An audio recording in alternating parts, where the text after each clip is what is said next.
Nang makalabas na sa bakuran ng dalaga, payuko nang tumakbo si Juanito sa kalsada pababa ng bundok, papunta sa motor kung saan niya iniwang nakakadena. Sising-sisi siya sa kanyang sarili ng mga sandali na yon, na kung bakit niligawan pa ang babaeng isa palang nakakapangilabot na aswang. Nang dahil doon, binawi niya ang kanyang mga naunang sinabi na tatanggapin ng buo ang babae kung anuman ang matutuklasan sa pagkatao nito. Akala siguro ng binata, ordinaryong sakit lang o kaya'y pananakot ng kaibigan ang sumpang bumabalot sa pamilya ni Adeline na sinabi ni Azman. Hindi naman pala ordinaryo kung kaya sa puntong yon, tuluyan siyang nakapagdesisyon na itigil ang kahibangan sa dalaga. Nasabi na lamang nito, aanhin mo ang ganda ng isang babae ay balang araw, magiging katulad ka sa kanila na maging aswang na mapuputol ang ulo. Ayaw ng binata na magiging tagapagmana, sa sumpang kamatayan lang ang makakapagpabaklas. Kahit sino siguro, hindi matatanggap ang ganon. Kaya buo na ang desisyon ni Juanito na itigil ang panliligaw kay Adeline. Nang makarating siya sa puno kung saan nakakadena ang motor, walang pagdadalawang isip na pinatakbo ng mabilis kahit flat. Kaya naman nang makarating sa kanila, durog talaga ang gulong nito. Takang-taka naman ang kanyang mga kamag-anak. Natawa pa sa hitsura ng binata kung bakit amoy dumi at ihi ng kambing, na kung bakit naumagahan ito.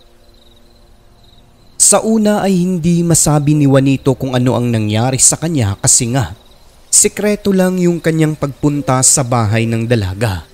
At kapag naman malaman ng mga kamag-anakan niya, baka mapagkamalan siyang baliw.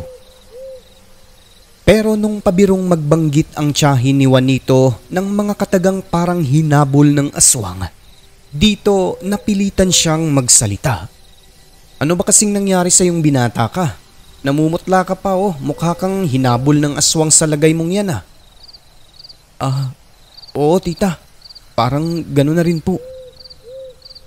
Anong parang gano'n? May sasabihin ka ba, Juanito?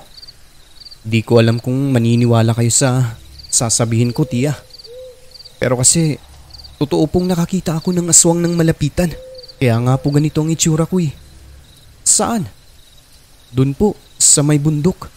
Sa bahay ng babaeng niligawan ko. Nang malaman ng tiyahin niya ang mismong lugar na pinuntahan, naging seryoso ang lahat. Dagdag na sabi ng tiyahin ng binata, may napapaulat na maraming aswang sa bahaging yon at ang iba magpapamilya pa. Nako, mag-iingat ka Juanito.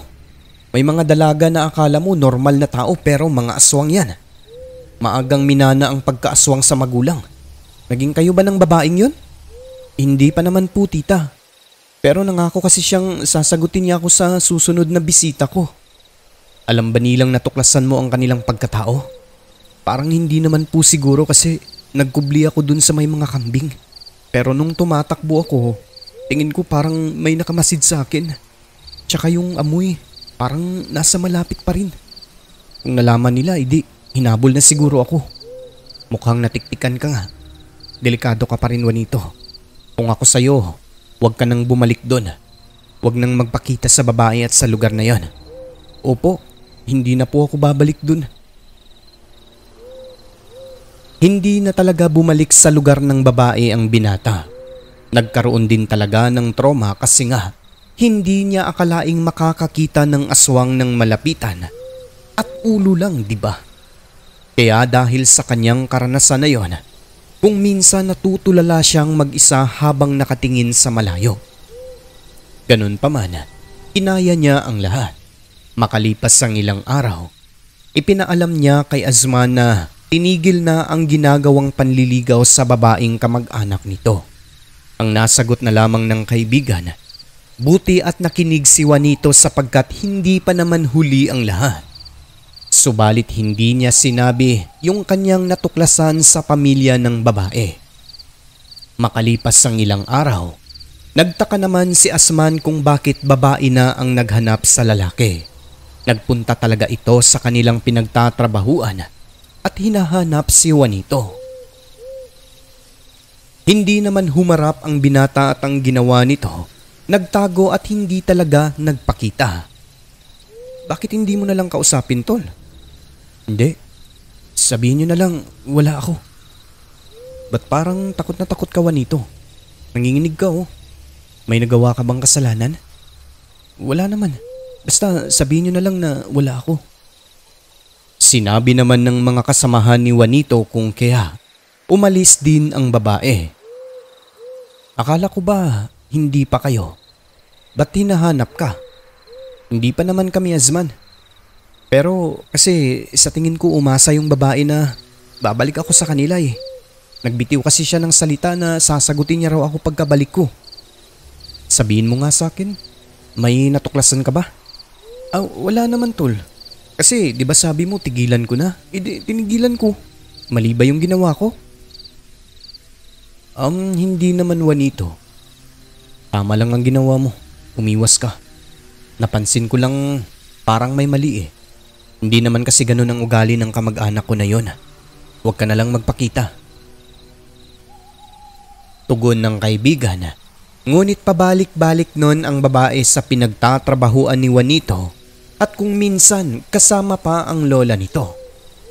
Hanggang dumating sa punto, sinabi ni Adeline na unang beses sa buhay niya na siya ang naghabol sa lalaki.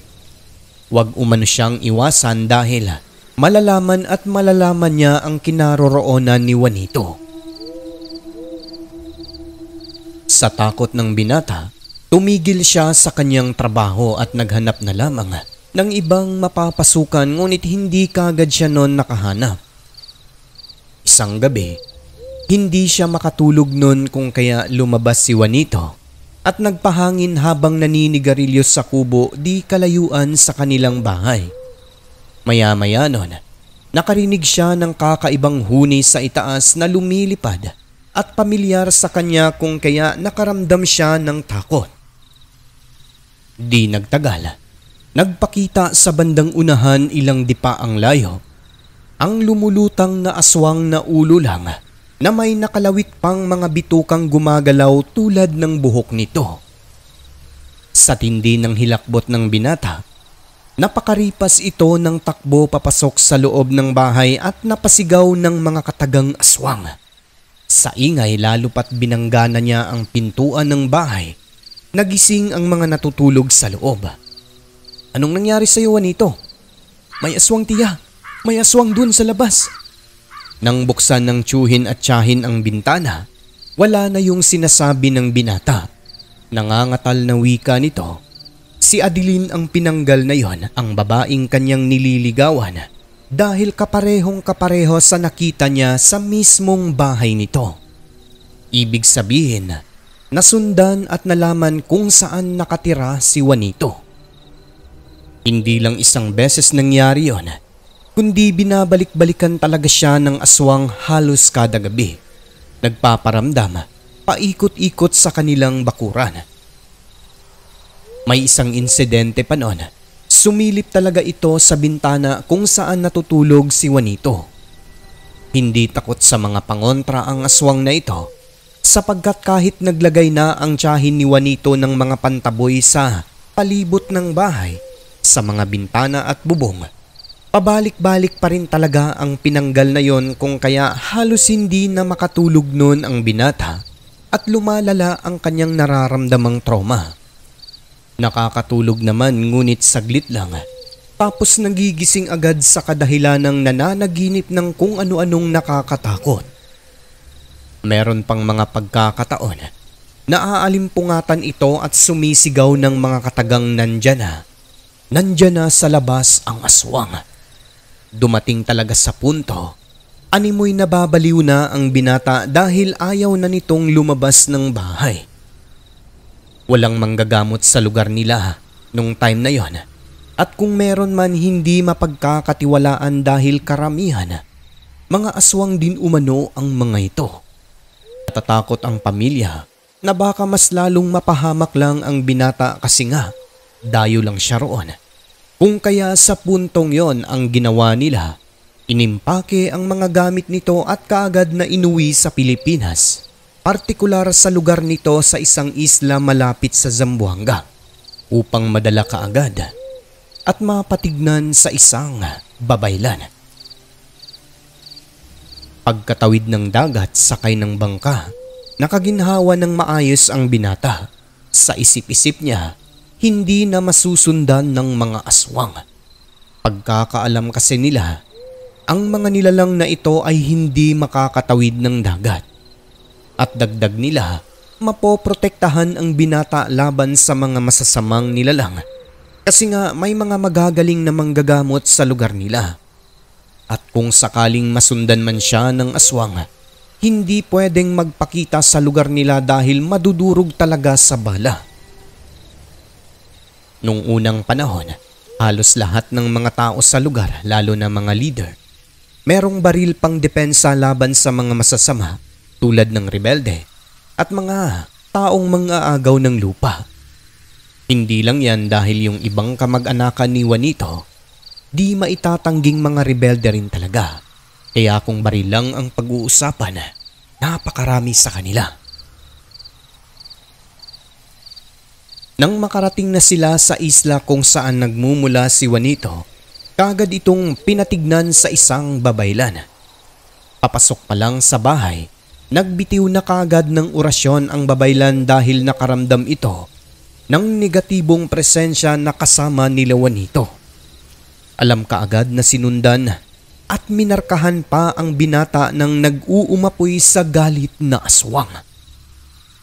Bukod sa nagkagusto, isa sa mga dahilan kung kaya gusto siyang kunin o patayin ay dahil nalaman ni Juanito ang sekreto ng pamilya nila Adeline na mga tanyag na aswang. Buti na lang daw at nakapagdesisyon kaagad na umuwi sa Pilipinas dahil kung hindi, maaaring hindi na makita ang binata. Hindi umano siya titigilan ng mga nilalang hanggat hindi nakukuha.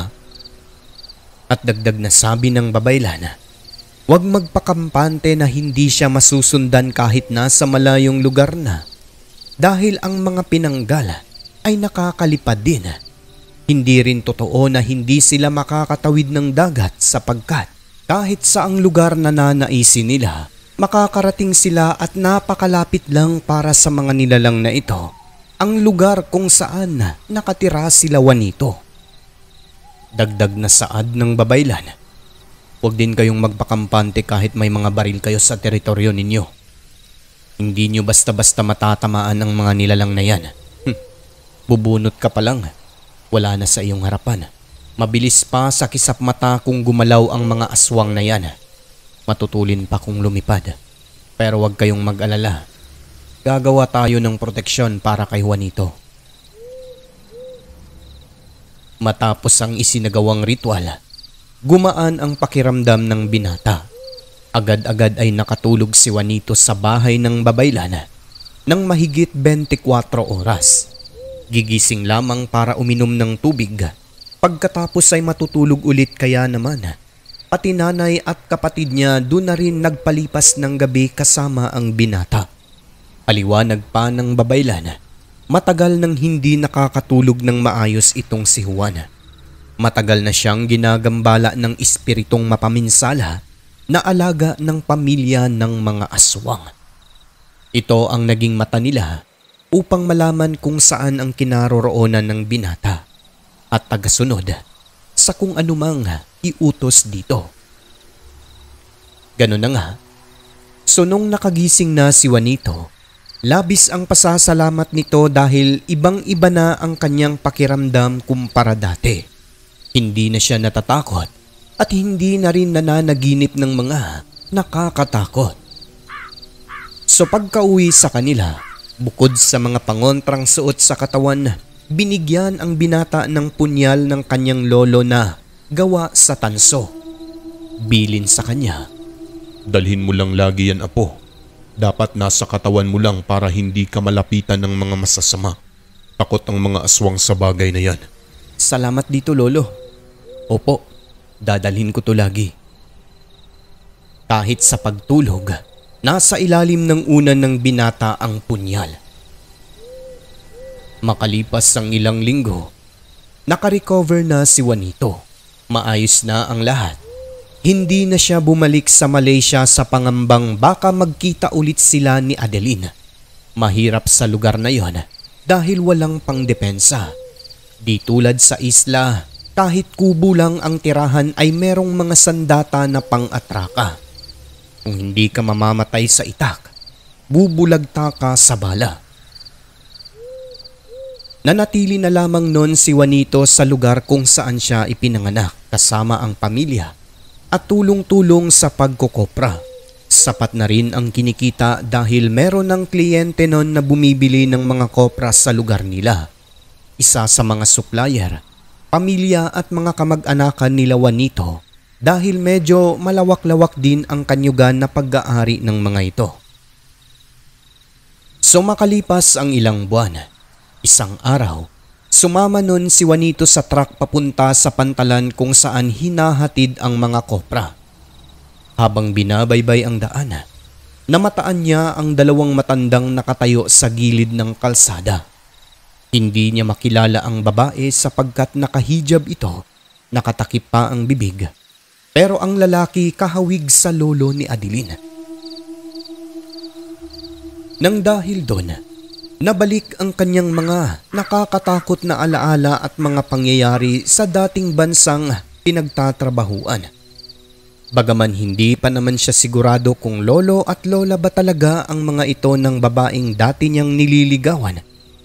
Subalit nangamba ang binata at nasabing maaaring nasundan talaga siya kasi titig na titig ang dalawa sa kanya.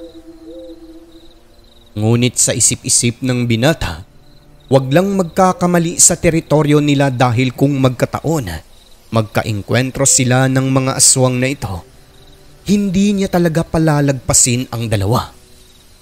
Matapos mahatid ang mga kopra, dumiretso na si Juanito sa pamilihan. Dooy napahawak na lamang ito sa punyal na nasa kanyang tagiliran sa kadahilan ng namataan niyang nandun ang matandang lalaki kasama ang isa pa pero wala na ang babae. Nakatayo ang mga ito at pasimpleng pasipat-sipat sa kanya.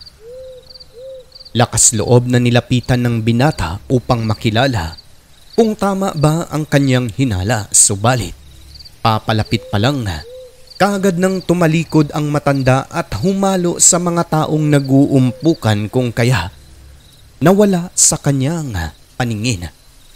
Hinanap niya pa ito kaso hindi na makita kung saan sumuot. Ay Diyos ko, ano ba tong iniisip ko? Baka nagkakamali lang ako.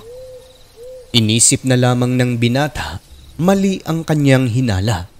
Kaya naman, hindi na niya ito binigyang pansin at kinalimutan.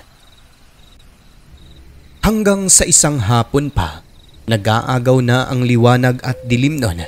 Pauwi na si Juanito kasama ang nakakabatang kapatid na lalaki galing sa bukid. Kahit gutom na, dahan-dahan lang sa paglalakad dahil may mga dala sila. Si Juanito ay may pasan na sakong saging habang ang kapatid, mga gulay na nakasilid din sa sako. Kalagitnaan ng paglalakad, madilim na ng mga oras na yon. Bigla na lang napasigaw ng mga katagang, "Aray ko kuya," ang nakakabatang kapatid dahil parang may kumagat umano sa kamay nito.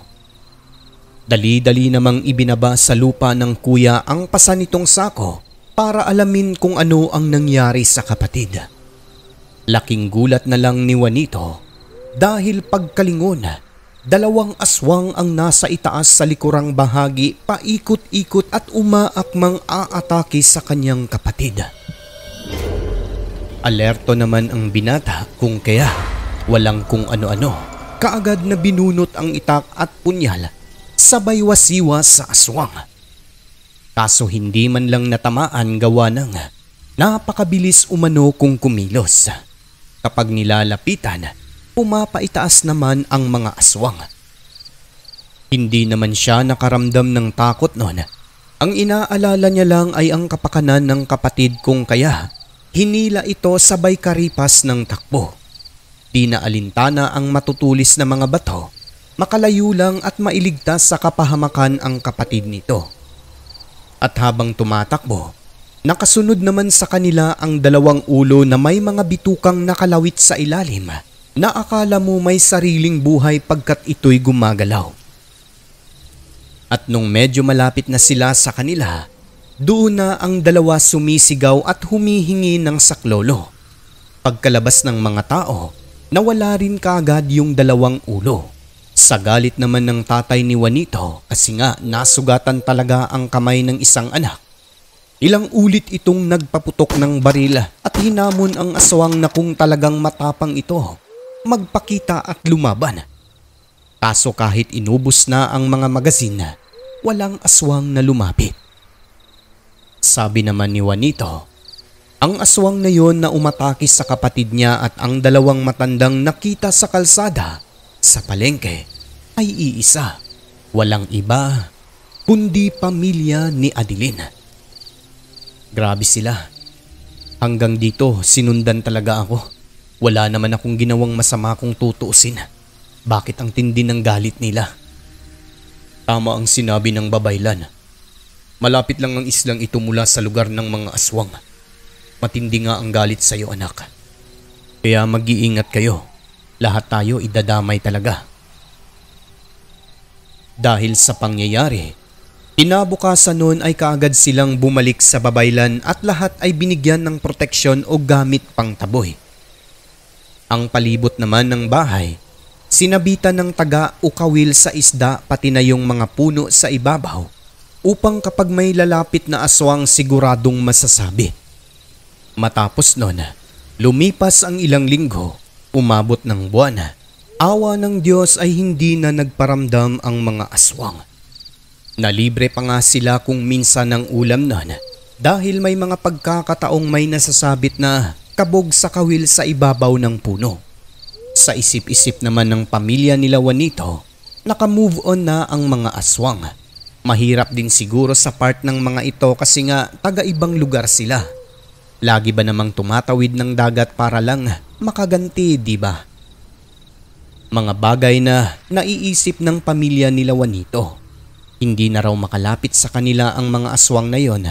Natama rin naman kasi nga meron silang mga suot na proteksyon sa katawan. At meron ding mga patalim na laging sukbit sa bewang kahit nga babae. Meron talagang ganon. Ngunit isang araw, kahindik-hindik ang nangyari. Nanlumo ang pamilya sapagkat isa sa miyembro ang napahamak. Ang masakit pa rito, ang bunso nilang kapatid na babae.